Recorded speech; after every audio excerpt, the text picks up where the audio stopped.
નમસ્કાર મિત્રો, સ્વાગત છે તમારું આજના આ વિડીયોની અંદર। મિત્રો, જો તમારું ખાતું ગુજરાતની અંદર બેંકમાં હોય તો આ વિડીયો મિત્રો તમારા માટે ખાસ ખૂબ જ જરૂરી છે। મિત્રો, આજના વિડીયોમાં આપણે બેંકના ટોપ એવા 5 મુખ્ય સમાચાર વિશે વાત કરવાના છે। સૌપ્રથમ મિત્રો આપણે વાત કરીએ એટીએમ ટ્રાન્ઝેક્શનના નિયમમાં મિત્રો ફેરફાર થયેલા છે। 5 એવા સમાચાર જે તમારી માટે જાણવા જરૂરી છે તેના ઉપર એટીએમ ટ્રાન્ઝેક્શનની આપણે વાત કરીએ તો જુલાઈ 2025થી અન્ય બેંકોમાં એટીએમમાંથી ફક્ત મિત્રો ટ્રાન્ઝેક્શનની સંખ્યા મિત્રો ઘટાડી દેવામાં આવી છે। હાલમાં ઘણી બેંક મિત્રો એવી છે જ્યાં મહિનાની 3 થી 5 એટીએમના ઉપાડ મિત્રો એ મફત આપે છે। એટલે કે તમે એટીએમની અંદરથી મિત્રો 3 થી 5 વખત મફતમાં પૈસા ઉપાડી શકશો। પછી જો તમે પૈસા ઉપાડો છો મિત્રો તો પહેલાં 21 રૂપિયાનો ચાર્જ લાગતો હતો, પરંતુ હવે એ 23 રૂપિયાનો ચાર્જ મિત્રો લાગશે। એટલે કે જો તમે તમારી બેંકમાં ધારો કે 3 વારની લિમિટ હોય અને તમે ચોથી વાર પૈસા ઉપાડો છો, પછી ભલે ને તમે 500 રૂપિયા ઉપાડો છો, 100 રૂપિયા ઉપાડો છો કે 5000 રૂપિયા ઉપાડો છો, તમને મિત્રો 23 રૂપિયાનો ત્યાં ચાર્જ જે છે મિત્રો તે તમને ખાસ કરીને લાગશે। ત્યાર પછીના મુખ્ય સમાચારની વાત કરું તો રેપો રેટમાં મિત્રો ઘટાડો થયો છે। રિઝર્વ બેંક ઓફ ઇન્ડિયાએ સતત ત્રીજી વખત મિત્રો રેપો રેટમાં 50 બેઝિક પોઈન્ટનો મિત્રો ઘટાડો કરેલો છે।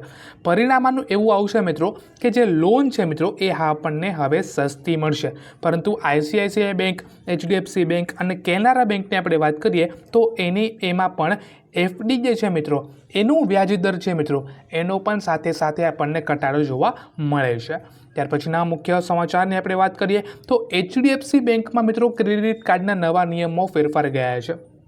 જો તમારી પાસે મિત્રો એચડીએફસી બેંકનું ક્રેડિટ કાર્ડ હોય તો તમે ક્રેડિટ કાર્ડ વાપરતા હોય તો 10,000થી મિત્રો તમે વધુનું ટ્રાન્ઝેક્શન કરો છો તો ત્યાં તમારે 1% વધારે ટ્રાન્ઝેક્શન ફી તમારે ભરવી પડશે। એટલે કે જો તમે 10,500નું પણ ક્યાંક ખરીદી કરો છો તો પણ ત્યાં તમારે 1% વધારે ત્યાં તમને દેવાનો મિત્રો રહેશે। ત્યાર પછીના મુખ્ય સમાચારની વાત કરીએ તો યુટિલિટી બિલ ઉપર અને ફ્યુલ ટ્રાન્ઝેક્શન ઉપર પણ મિત્રો નવા નિયમો આવી ગયા છે। એચડીએફસી ક્રેડિટ કાર્ડથીને મહિનામાં 50,000થી વધુ તમે યુટિલિટી બિલ અથવા જે ફ્યુલ છે એનો ઉપર તમે ખર્ચ કરો છો તો તમને ત્યાં 1% વધારે આપવો પડશે। એટલે કે જો તમારી લિમિટ 50,000 રૂપિયાની ઉપર વહી ગઈ અને તમે ફ્યુલમાં કાં તો પછી આ જગ્યાએ તમે કાંઈ પણ ખર્ચો કરો છો તો ત્યાં તમારે 1% વધારાનો મિત્રો દેવો પડશે।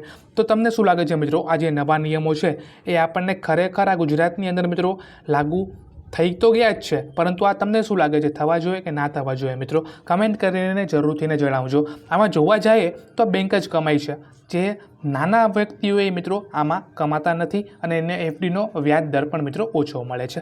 આવા જ વિડીયો જોતા હોય તો ચેનલને સબસ્ક્રાઈબ કરજો। ખેડૂતના રિલેટેડ વિડીયો અને રોજ સમાચારને વિડીયો જોતા હોય તો ચેનલને સબસ્ક્રાઈબ કરજો, વિડીયોને લાઇક કરજો।